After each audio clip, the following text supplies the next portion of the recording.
Hello, amigos. Welcome to another episode of Tejano Piper. Today, we are looking at two new pipes that I have acquired within my brief 1-year journey into the pipe smoking world. These are a pair of AKB meerschaum pipes. They're cherished for their heat resistance and flavor neutral smoking properties. I've got a couple of briar pipes, a Peterson and a Savinelli. So, in order to enjoy an aromatic like Molto Dolce, from what I've heard, it's better to smoke them out of meerschaums so that you don't ghost your pipe. And to be honest with you, smoking Molto Dolce out of a meerschaum pipe, the flavor is fuller, sweeter, and you can enjoy it a lot more. JM Barrie, in his book, My Lady Nicotine, he talks about a mix of tobacco known as Arcadia mixture that not many people knew about, and he wouldn't share it with just about anybody. He tells a story of how he would first want to make sure that whoever he introduced this tobacco mixture to, he knew them very well and were worthy of this tobacco.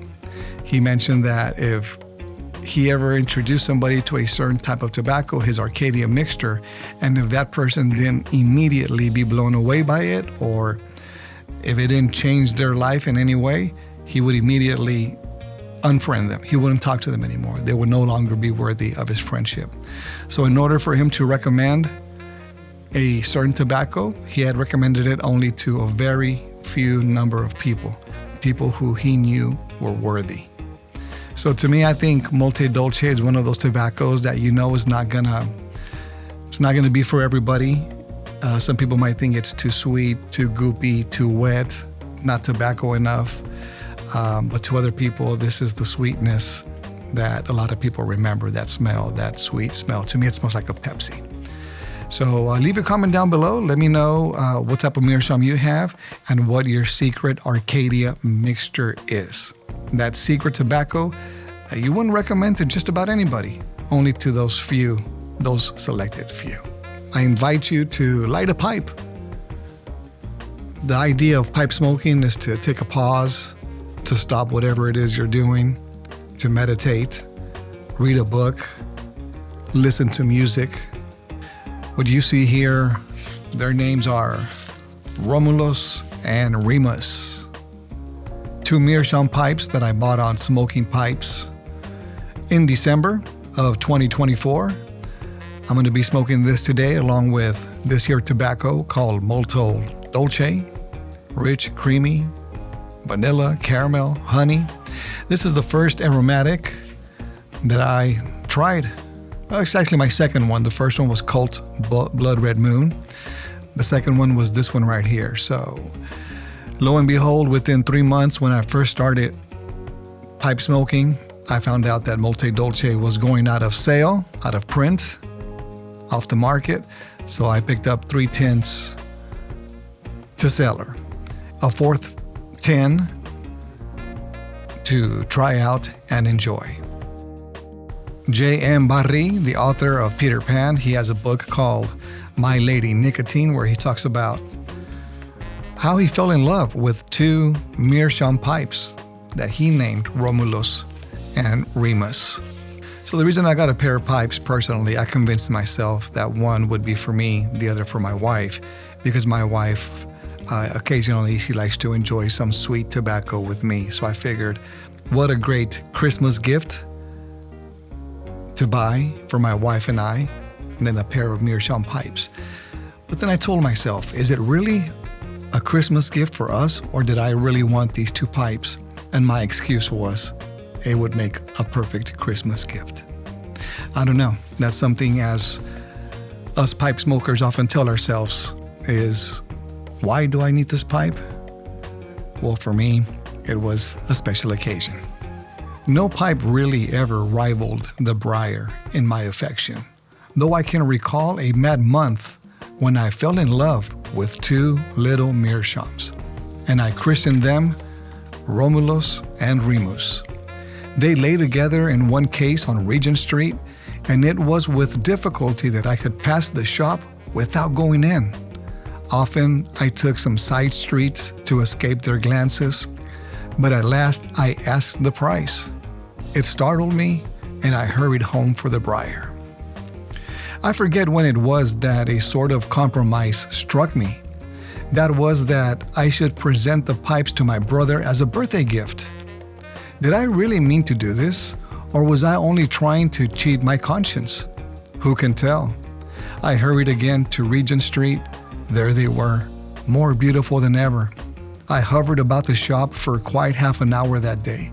My indecision and vacillation were pitiful. Buttoning up my coat, I would rush from the window, only to find myself back again in 5 minutes. Sometimes I had my hand on the shop door.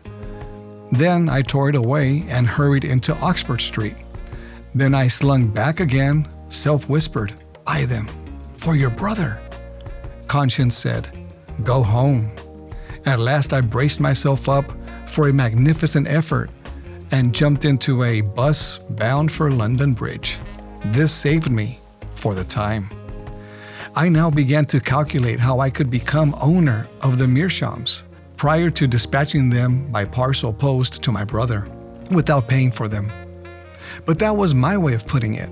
I calculated that by giving up my daily paper, I should have 13 shillings in 6 months. After all, why should I take in a daily paper to read through columns of public speeches and police cases and murders in Paris, only to squander valuable time? I had spent several pounds on theaters. Was this right? My mother, who was never, I think, been in a theater, strongly advised me against frequenting such places. By avoiding the theaters for the next 6 months, I am already, say, 3 pounds the better. I had been frittering away my money, too, on luxuries, thinking that matter over temperately and calmly in the way I saw that I should be thoughtfully saving money, instead of spending it, by buying Romulus and Remus, as I already called them. At the same time, I should be gratifying my father and my mother and leading a higher and nobler life. Even then, I do not know that I should have bought the pipes until the 6 months were up, had I not driven myself by jealousy. On my life, love for a pipe is ever like love for a woman, though they say it is not so acute. Many a man thinks there is no haste to propose until he sees a hated rival approaching. Even if he is not in a hurry for the lady himself, he loathes the idea of her giving herself in a moment of madness to that other fellow. Rather than allow that, he proposes himself and so ensures her happiness. It was so with me. Romulus and Remus were taken from the window to show to a black-bearded, swarthy man, whom I suspected of designs upon the moment he entered the shop. Ah, the agony of waiting until he came out. He was not worthy of them. I never knew how much I loved them until I had nearly lost them. As soon as he was gone, I asked if he had priced them, if he had asked for a price, and I was told that he had. He was to call again tomorrow. So I left the deposit of a guinea, hurried home for more money, and that night, Romulus and Remus were mine. But I really never loved them as much as I loved my briar. Ladies and gentlemen, that is a story from My Lady Nicotine, where the author JM Barrie talks about how he bought himself a pair of meerschaum pipes. Driven by jealousy a little bit, he couldn't fathom the idea of somebody else buying them. So when he saw somebody in the window that was looking at them, I guess he thought, rather than him take them, I'm going to take them. So that's the reason, ladies and gentlemen, I am here with my pipe today, with Romulus and Remus. Did I really buy them for my wife and I, so that we can enjoy them in Christmas time? Or was I driven by selfishness and wanted them for myself, thinking maybe she wouldn't like them? She's not really that much into pipe smoking anyway.